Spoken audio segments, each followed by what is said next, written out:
Welcome, this is Nathan. We're going to go over some of the Glock upgrades, and I'm going to talk about each of the little upgrades. What I've got specifically are 8 products or components that I've added to a Glock. Now, I bring a lot of experience behind a firearm, training constantly every month. I teach a lot, I shoot a lot, and so I'm not one just to put things on guns to have cool guy factor or because it's the latest greatest.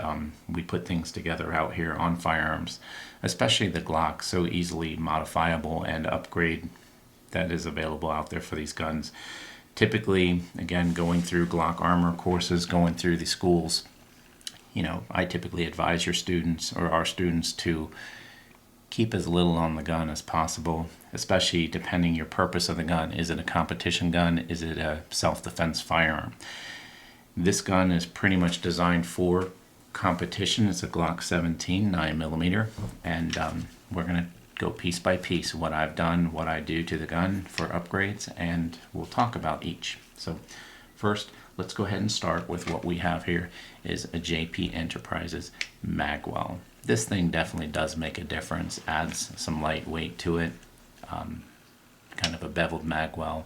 It's been used pretty heavily. This is the Gen 3 Glock, by the way, as well.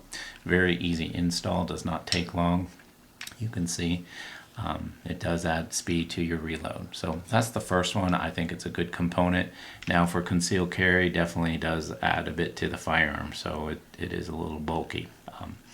But this is not typically a concealed carry gun for me. This is a competition and a training firearm. Okay, that's the JP Enterprises magwell. Next one, let's talk about the extended mag release button right here. This is an original Glock part. As we all know, the Glocks are coming with a smaller mag release. For this gun and also what I've got on my carry gun for the 26, I have put this Glock part on each firearm for the 17 and the 26. So let's talk about this part here. Typically when they come from Glock, they are very sharp. I just took a little file and I just kind of slightly filed down the edges, took the sharp corners off. Pretty simple. It's pretty comfortable. The con a lot of people I hear saying is, well, you could accidentally release your magazine in a stressful environment or on accident. To those people, I say you need to train more. I have never had a problem with an extended mag release on my Glocks, and I have never inadvertently released my magazine if I didn't mean to. Okay, so there we go, our mag release extended, and this is an original Glock part. The next one is going to be our slide lock. This is also the extended slide lock lever that we deal here. To me, it makes a big difference, this little extension with the little raised lip on it, if you will. It does definitely add. So when my thumb is here, thumb is right to where it needs to be, and I can manipulate it. Locking the slide to the rear, I typically use this as a slide lock, not a slide release. And there you go. It is easy. When my fingers out in training, and I've trained in all conditions, rain, snow, ice, you name it, wearing gloves, this is definitely the flush Glock piece here for the slide lock is a little bit more difficult to get a hold of with the thumb. So this does make a difference in being able to manipulate your slide lock. Okay, I'm a fan, and that just works for me. Like I said, you train with this, constantly practice. I do dry fire every day, so to me, having shot hundreds of thousands of rounds through Glocks, it's not really a big deal. Okay, that's our slide lock lever. Next one, we're going to discuss this little gadget right here called grip force adapter. They're about 20 some dollars, 25 bucks, $22, whatever. They come with actually 2 pieces. It says one free. They come with this one that I decided to go on for now. And I've been working this for a while on the gun. This is the one with the serrations in it. It really is a secure grip. Some people say, well, it makes it feel like a 1911. It's a beaver tail. To me, whatever. It avoids slide bite. It does give you, especially with gloves, it gives you a much more secure grip on the gun. And the funny thing is, when I first put this on, I actually was in the Glock instructor workshop, and the first day or so, I really could feel my webbing here in my hand. Was really feeling it from just something new in there, and then this aggressive serrations in here was kind of something that was new to me, so you had to get used to it. So my hand was a little sore after that first day, and I was like, wow. And now I'm pretty used to it. But the part is pretty cool. It comes with one that doesn't have all the serrations in it. This is more of a plain one. And then what's nice about it is it comes with more of these pins in the back. So it is a very hard component to get on. I know a lot of people have talked about it. This is very difficult. And so by giving you more of these bars, if you ruin one, or by taking it on and off, which again, once it's on, I don't know why you would take it off, but there you go, unless you're servicing the pistol. And then put it back on. If these pins get tore up, as you can see here, one of them's starting to get a little bit chewed up, but not a big deal. It still functions just fine. You can replace them. So pretty cool part for some plastic. I mean, there you go. It's got a function. If you are concerned about having that slide come back and chew up your hand, this definitely will keep your hand out of the way. I mean, like I said, I've never had a problem. Even the people that do a bad grip like this, you know, whatever. I mean, that's, again, training scar, training problem. You need to train more. That's what I say. Okay. So that's the grip force adapter.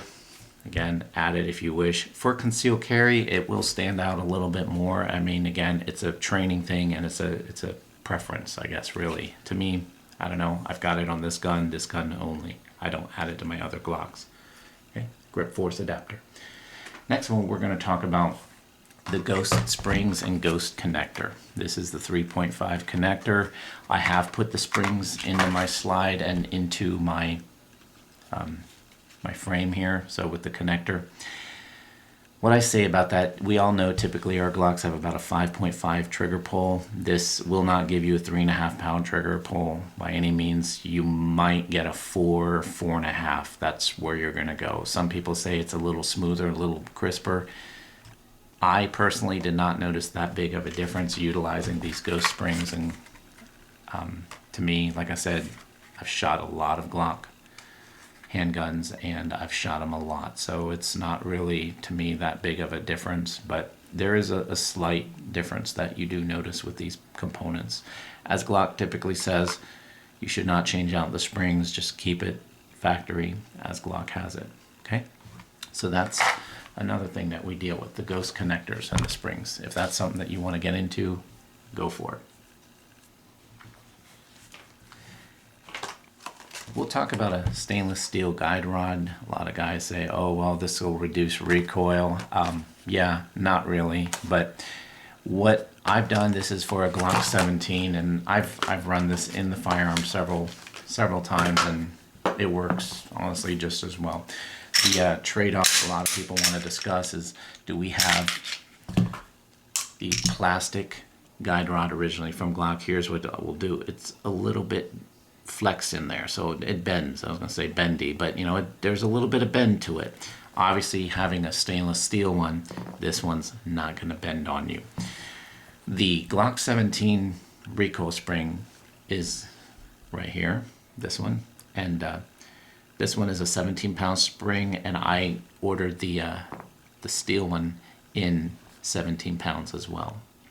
So again, is it that big of a difference? You know, neither here nor there really, but I mean, they do make a difference. If you're concerned about breaking your plastic Glock one, which I hear has happened, it has never happened to me. All over the world where I've shot Glocks, it's never been an issue for me. I mean, functional reliability, yeah, Glock's got that. So, but again, you definitely notice there is substantial weight to the stainless guide rod as opposed to the polymer one or the plastic one here from Glock. So by just holding them, you can definitely tell there is a weight difference. Okay, so there's a stainless steel guide rod if that's what you're into. I think it's a good option. I stick with the 17-pound factory pounds that the Glock says the guide rod should be. So go with a 17-pound spring for the 17. Okay, and then I'll go into the KKM precision barrel. If you're into shooting reloads, which again is a big no-no for shooting Glocks, they say do not shoot reloads. There you go. Just a different rifling in the barrel. We all know the Glock barrels have the polygonal rifling. In theirs, the KKM barrel. Some people say, well, it looks cooler because it's silver. Well, you know, again, whatever. It's not cool guy factor. Do they function? One of the neat things that I like about the KKM barrel is it is definitely a little heftier. It's a thicker barrel, and it's got a little bit different build in the rifling on the inside as opposed to our Glock barrels. Okay, but great barrel. They work. So we throw in our KKM precision barrel. Usually when I'm shooting a competition or so, I do put this barrel in, typically for training. I don't know, I'm just as good, just as accurate with the factory Glock barrel.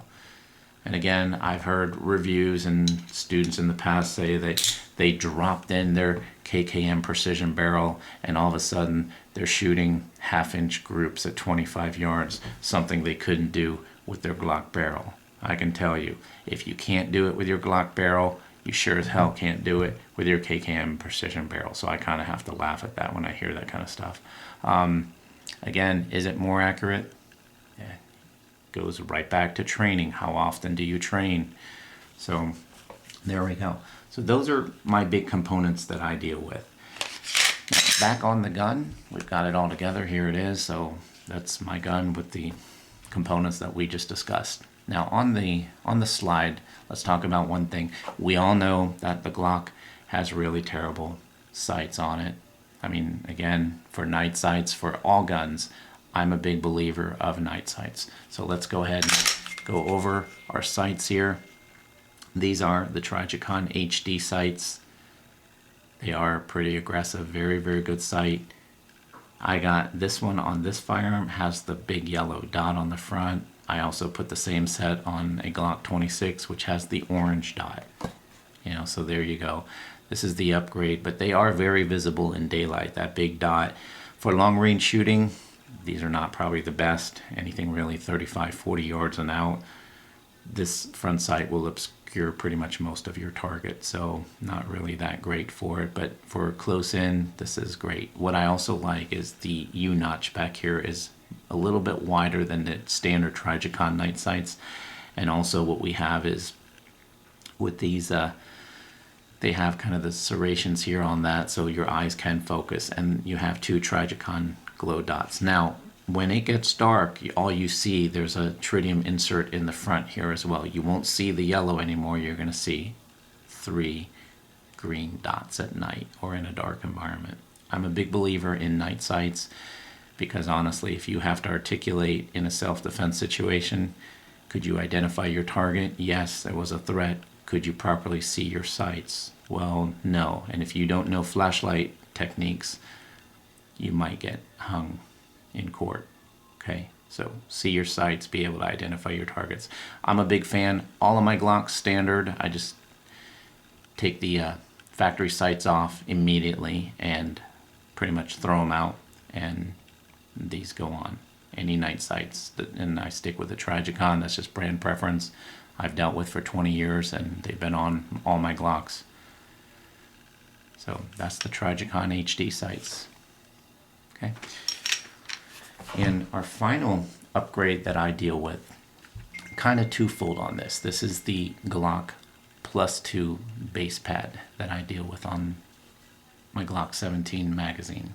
This is a 17 round magazine, obviously +2, so I can add 19 rounds into this magazine. This is one of my training mags, and as you guys see, and I've talked about before, I label all my training magazines, my initials, and then 1, 2, 3, 4. They're all labeled. Okay. With using the extension in here, it helps with the JP Enterprises, the magwell.